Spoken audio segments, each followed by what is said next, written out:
Why are you 5 times more likely to ride a bike to the grocery store if you live in Germany than if you live in England? Yeah, it's a wild statistic. Right, and you might think it's just a cultural quirk, like Germans simply love bicycles more. Which is what everyone assumes. Exactly. But the real reason is actually this hidden script written right into the concrete and local bylaws by urban planners decades before you even move to your neighborhood. Right. Because when you grab your keys and head out the door, it feels like a personal choice based on convenience. Right. But that choice has basically been engineered for you. It really has. I mean, we navigate our days under this illusion of total free will. Yeah.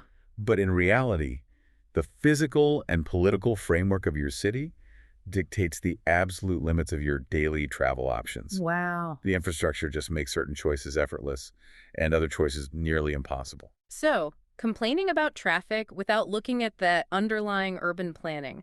It's like complaining that rainwater is spilling off your roof and flooding your yard while completely ignoring the fact that the builders installed your gutters upside down. That's a great way to put it. The flow is just broken by design.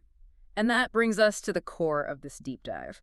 Today, we are exploring a really fascinating policy brief from LSE Cities, which was funded by the RAC Foundation, and it's titled Learning from Cities with Typical Mobility.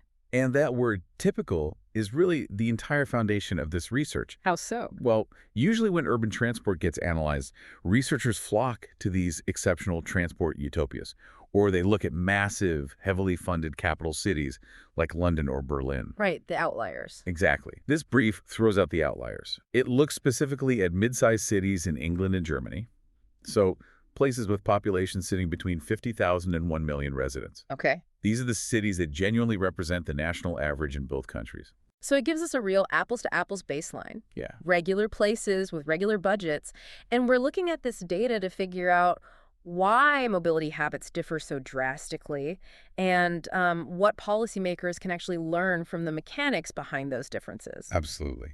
But before we get into the why, I feel like we need to establish the what. Like, what are the actual travel habits in these typical cities? Right. So on a broad national level, the UK and Germany actually share some similarities. Really? Yeah, the baseline levels of walking and public transport usage aren't worlds apart. Okay. But the moment you look at the specific modal shares, like how people actually get from point A to point B to, massive gaps appear. Let's hear them. In Germany, cycling accounts for 11% of all trips. 11%. Yeah, but in England, cycling sits at a mere 2%. Wow. That is a huge gap. It is. Okay. And conversely, 60% of all trips in England are made by car, compared to 53% in Germany. Okay, so the English are driving way more and cycling way less. And the 20-year trend is even more telling, isn't it? Oh, definitely. Over the last 2 decades, Germany actually saw a 5% drop in car use. A drop. Yeah, barring a brief anomaly during COVID, of course. And alongside that drop, they saw an across-the-board increase in walking, cycling, and public transport. Right, whereas in England, the dial barely moved. Barely moved at all. Car use basically stayed flat, public transport actually declined, and cycling remained completely stagnant at that 2% mark. That is so frustrating. But wait, there is also a critical blind spot in how these two nations actually understand this data, right? Yes, this is a huge point. Germany collects city-level data for all trips. Meaning what, exactly? Meaning a run to the grocery store, a trip to the park, visiting a friend, it all gets measured. Okay. But England, historically, has mostly collected city-level data only for commuting trips. But commuting only makes up about 15% of all travel. I mean, if you're only looking at the commute, you're missing 85% of human movement. You're completely blind to it. You're missing the school runs, the leisure trips, the errands. Yeah. But even looking at that massive gap, the 11% cycling versus 2%, I have to come back to the culture question. Okay. Because it feels like looking at two different gyms, you know? Mm-hmm. One gym has everyone on treadmills. The other has everyone lifting weights. Right. It can't just be that the people in one gym are genetically predisposed to cardio. It has to be about how the equipment is laid out on the floor. Yes. And the layout of the floor is what urban planners call Spatial structure and urban form. Spatial structure. Yeah, it's the physical blueprint of the city. Hmm? And the researchers contrasted 4 specific typical cities to really understand this. Okay, who are we looking at? In England, they looked at Sunderland and Stevenage. Right. And in Germany, they looked at Dortmund and Mainz. Okay, so Sunderland and Dortmund, they're both what we call polycentric cities, right? Exactly. They have these deep industrial and coal mining histories, and they sort of sprawl out like a spider web. Right, with multiple different hubs of activity spread across a large area. Yeah. But Mainz and Stevenage, on the other hand, are monocentric cities. Meaning they're laid out more like a wheel? Exactly. A wheel with a dense, highly concentrated downtown core where all the spokes meet. Okay, so if we look at Sunderland, that spiderweb sprawl has real-world consequences. I was reading that in the late 90s and early 2000s, job growth in Sunderland was pushed way out to the urban periphery. Right. They built these massive out-of-town enterprise zones, like the Doxford International Business Park, along with that enormous Nissan manufacturing plant. And the crucial failure there was that those massive new employment hubs on the edge of town were not integrated with the city's existing public transit. Ah, so they built the jobs but not the train to get to them. Exactly. The Tyne and Wear Metro, which is the local light rail system, it simply stops before it crosses the A19 highway to reach the Nissan plant. Right. It created this physical barrier. And because the jobs were on the periphery and disconnected from the rail network, car commuting in Sunderland spiked heavily between 2001 and 2011. Because people just had to drive. Yeah. They had no other real choice. Now, contrast that with Mainz. Mainz is a dense, monocentric city, but it still has large employers on its outskirts, Right. like the ZDF Public Broadcasting head office. Right. But they didn't just lay down a highway and call it a day. They actually physically connected that edge-of-town employer directly back to the dense city center using light rail and physically separated cycle routes. They built density and they built connectivity. Yeah. But wait, I'm looking at the Stevenage data here, and it is completely baffling to me. Oh, the Stevenage paradox. Yeah, because Stevenage is dense. It is monocentric. It was literally built from scratch as a post-World War II new town with a fully segregated cycle network baked into the design from day one. Yep. Planners actually expected 40% of trips to be by bike, but today it is sitting at an abysmal 2.7%. Yeah, it's a stunning drop-off. How on earth does a city custom-built for bicycles completely fail at cycling? Did they just, forget to maintain the paths? Well, the Stevenage paradox actually reveals one of the most important lessons in the entire brief. It is. Building dense cities and laying down miles of cycle paths is simply not enough to change human behavior if the overall environment still fundamentally prioritizes the car. Ah. See, Stevenage was built with a dual network. Yes, they built segregated cycle paths, but they also designed the road network to prioritize unimpeded, free-flowing car traffic. So they basically wanted to remove all friction for drivers. Exactly. And to keep those cars moving fast and without interruption at intersections, the planners routed the cyclists down into concrete underpasses. Oh, wow. Under the roads. Right. Yeah. And over the decades, those underpasses suffered from poor maintenance. They became dark, uninviting, and heavily associated with antisocial behavior and crime in the minds of residents. That makes total sense. You wouldn't want to ride through there. Exactly. The physical design essentially signaled to the public that cyclists were second-class citizens who just need to get out of the way of the cars. It's like building bike lanes in a car-first city is like a cafeteria putting the salad bar behind a dark maze at the very back of the room, while the burger stand has a flashing neon sign right at the front entrance. That is a perfect analogy. Of course you're going to buy the burger. It is the path of least resistance. Exactly. And Mainz took the exact opposite approach. They didn't just build cycle lanes. They actually manipulated the path of least resistance using what policy analysts call carrots and sticks. Okay, tell me about the sticks. So they applied sticks to driving by deliberately adding friction. They implemented heavy traffic calming in the city center and introduced low-emission zones that restrict certain vehicles from even entering. So driving just became slightly more difficult and less convenient. Exactly. They made the burger harder to get. Yes, and simultaneously, they offered massive carrots for cycling. They installed cycle priority traffic signals. They made the sustainable choice the fastest, safest, and most convenient option. And the result? Because of that dual approach, cycling in Mainz has nearly tripled. Tripled. Wow. Yeah. And Dortmund achieved something very similar, but with public transit. Right, because Dortmund has a sprawling, car-friendly history, sort of similar to Sunderland, didn't they? They did. But they made a massive, sustained investment in an extensive light rail system called the Stadtbahn. Okay. And crucially, they put large sections of it underground in the city center to completely bypass car traffic. So the public transit doesn't just get stuck behind a long line of idling cars. Exactly. But Dortmund's success also relies really heavily on a specific German administrative concept, right? The Verkehrsverbund. Oh, yes. The Verkehrsverbund is a total game changer. What is it? It's a regional integrated public transport body. So, in many English cities, public transit is heavily privatized and highly fragmented. You might take a bus run by one private company, then transfer to a train run by another. Right, requiring 2 different tickets on 2 different apps with schedules that don't even align. It's a nightmare. Exactly. But the Verkehrsverbund manages the entire network across city lines. Oh, wow. It synchronizes the timetables, it unifies the routing, and it creates a single, seamless ticketing system.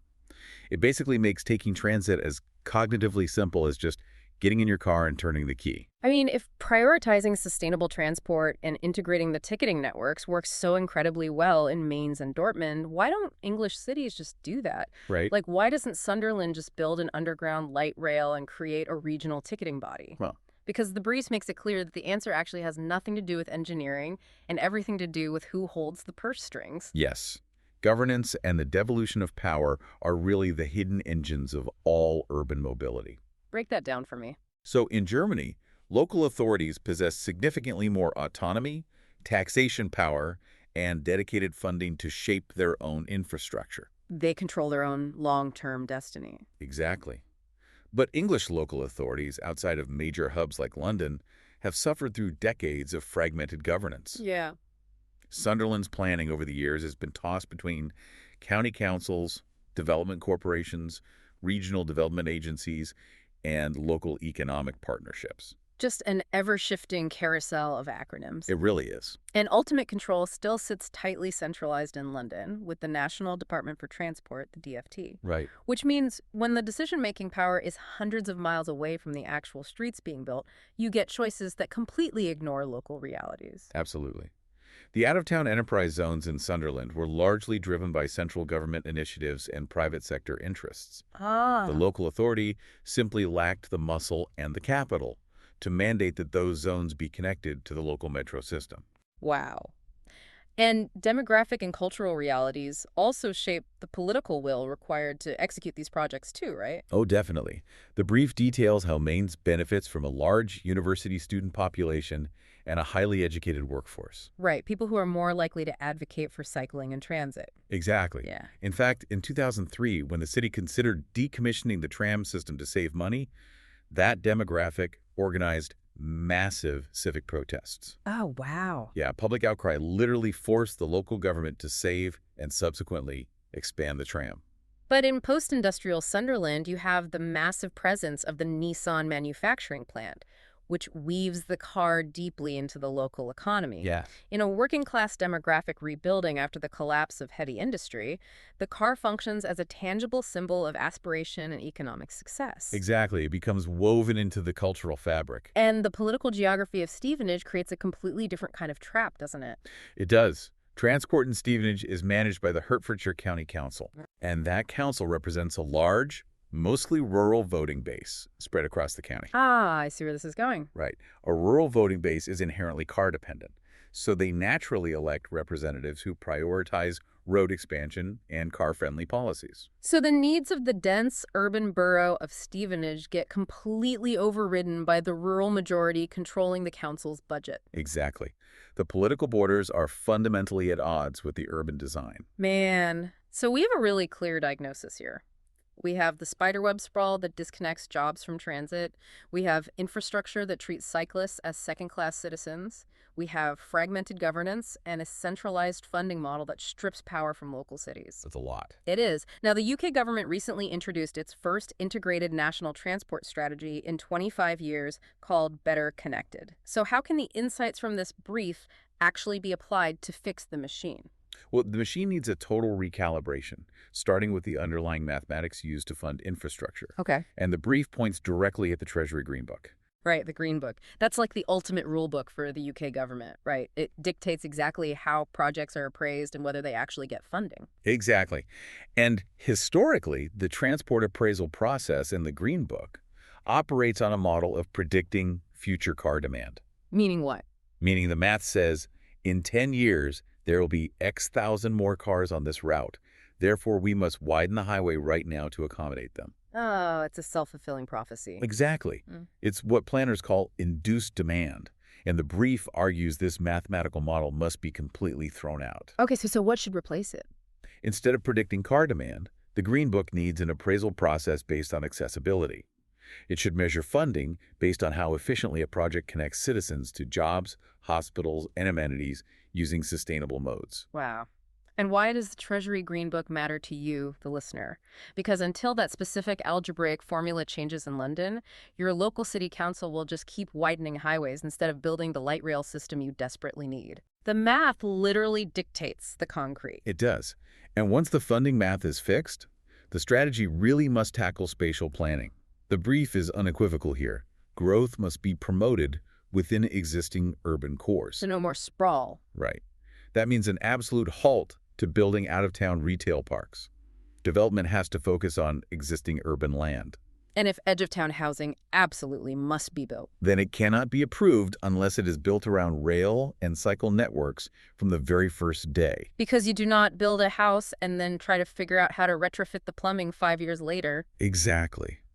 But, even with the right math and the right spatial goals, local cities still cannot execute these 20-year plans without the actual authority to spend the money. Which is why the brief calls for a massive devolution. Yes. Real power and funding must be shifted away from the Department for Transport and handed down to mayoral strategic authorities. Right. The central government should set outcomes-based goals like, say, reducing carbon emissions or increasing transit ridership, and then just get out of the way. Stop micromanaging the approval of every single local crosswalk. Yes. Let the local authorities design the systems and mandate that they adopt that German Verkehrsverbund model to create seamless, region-wide ticketing integration. And underlying all of this is the data blind spot we talked about. Oh, absolutely. The researchers strongly advocate for setting up a UK What Works Center for integrated transport. But more importantly, they urge the government to mandate the collection of all trip modal share data at the city level immediately. Because it is a fundamental law of policy. It is totally impossible to solve a problem if you refuse to measure its true scale. So true.